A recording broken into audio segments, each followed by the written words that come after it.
पहले भूषण जी मैं आपसे ही करना चाहूंगा, अगर बात सबसे पहले आईएनएस अरनाला को लेकर की जाए, कितना महत्वपूर्ण आईएनएस अरनाला और कितना, अगर आईएनएस अरनाला को लेकर बात करें तो ये एडवांस है, क्योंकि इसके एडवांस होने को लेकर ज्यादा चर्चाएं चलती नजर आ रही हैं, क्योंकि जिस तरीके से अभी पाकिस्तान के साथ जो हमने स्थितियां देखी थी, उन स्थितियों में जिस तरीके से S-400 ने एक एक मिसाइलों को ट्रैक किया और एक एक ड्रोन को ट्रेस किया और उन्हें नष्ट किया, और अब ऐसे ही आईएनएस अरनाला को लेकर कहा जा रहा है कि एक एक पनडुब्बी का पता लगाएगा, उन्हें नष्ट भी करेगा ये।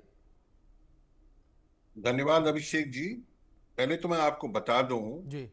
कि समुद्री जहाज जो हैं, जंगी जहाज, वो कई खतरों से निपटने के लिए होते हैं। सब जी। सरफेस मतलब अंडर वाटर सबमरीन, और सरफेस माने दूसरी शिप्स हैं, और एयर मिसाइल आ रही है हमारे ऊपर। जी। तो एंटी सबमरीन टाइप के बड़े शिप भी हैं, जंगी जहाज छोटे भी हैं। ये छोटा है 1490 टन, और इसका 8 फुट का ड्राफ्ट है। ड्राफ्ट क्या होता है? मतलब top of the water line, जहां वाटर मिलता है, जी। वहां से लोएस्ट पोर्शन ऑफ द कील। जी। ज्यादा गहरा होगा तो ये ज्यादा गहरा होगा तो शैलो वाटर में ऑपरेट नहीं कर सकता है। अभी मैं आप एक चीज और बताता हूँ आपको। भारत का क्षेत्रफल जो है 3 मिलियन स्क्वायर किलोमीटर है, 33 लाख स्क्वायर किलोमीटर। जी। और भारत का एक्सक्लूसिव इकोनॉमिक जोन, समझने की बात है, जो जी। 200 नॉटिकल माइल है कोस्ट से, वो जो है 2/3 इसका है। छोटा नहीं है, 2/3 इसका है। जी। तो एक्सक्लूसिव इकोनॉमिक जोन एक सिक्योरिटी का बड़ा भारी चैलेंज है। क्यों? उसमें हमारे नेवल बेस भी हैं, हमारे पोर्ट्स भी हैं, बॉम्बे हाई जैसे इंस्टॉलेशन जी। भी हैं। इन सबको बचाने के लिए ये शेलो, इसको कहा गया है ASW SWC, जी। Anti submarine warfare shallow water craft. और खासियत क्या है इसमें? जी। ये जेट प्रोपल्शन चलता है। इसका मतलब क्या हुआ? प्रोपेलर भी है, पर जी। जेट प्रोपल्शन से बड़ी फास्ट मूव कर सकता है। जी। क्या होता है? अभी आप देखो, पूरी हमारे हिंद महासागर में चीनी सबमरीन सबमरीन आई रहती है हम हर दिन।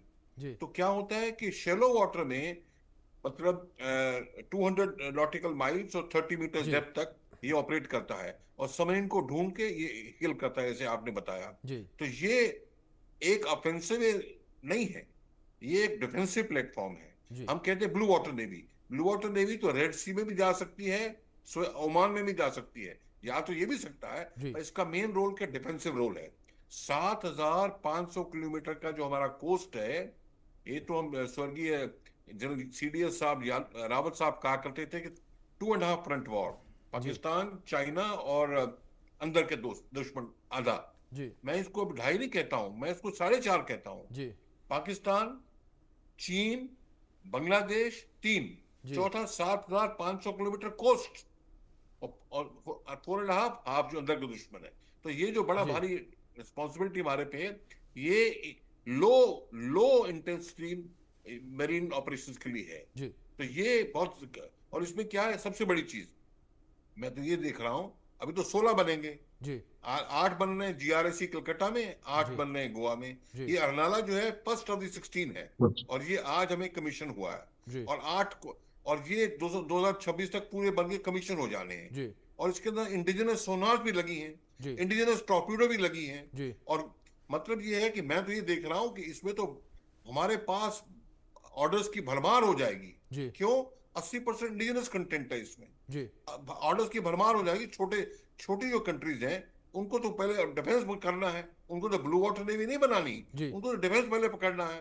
चाहे गल्फ की कंट्रीज हो, चाहे और अफ्रीका की कंट्रीज हो, और सब 80% इंडिजिनस कंटेंट है। जी। तो ये कमाल की चीज इसमें ये है। और GRSC ने क्या किया? ये PPP प्रोजेक्ट है।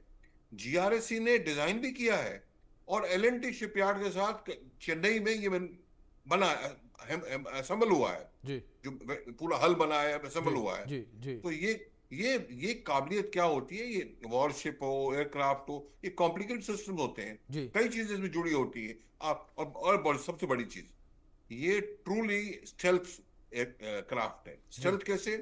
रेडार क्रॉस सेक्शन लो, जी।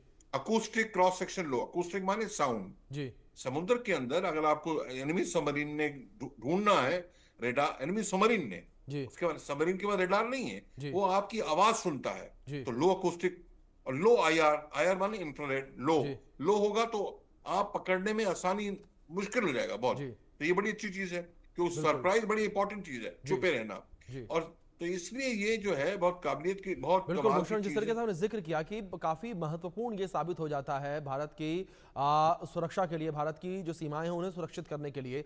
अनुज जी, अगर बात की जाए यहाँ पर भारत को लेकर, जिस तरीके से भूषण जी ने भी इस बात का जिक्र किया, मैं इसी सवाल पर आने वाला था कि आत्मनिर्भरता की ताकत को आईएनएस अर्नाला दर्शाता है, बताता है। जिस तरीके से 8 कोलकाता में न बनेंगे, 8 गोवा में बनेंगे, यानी कि पूरी तरीके से स्वदेशी ये आईएनएस अर्नाला होने वाले हैं। हाँ, अभिषेक बिल्कुल ठीक है। अब गोवा में बन रहे हैं या कोच्चि में बन रहे हैं, anyway it does not matter कहाँ बन रहे हैं। जी fact of the matter is कि हमारे पास 2026 तक 16 इस प्रकार के क्राफ्ट होंगे, जो कि एक बहुत ही महत्वपूर्ण हाँ, हमारी जो रिक्वायरमेंट है उसको पूरा करेगा। जी हमने कोस्ट लाइन की 7,500 किलोमीटर की, मैं मानता हूं भूषण जी का मैं बहुत सम्मान करता हूं, मैं मानता हूं कि इसमें उन्होंने अंडमान निकोबार और लक्षद्वीप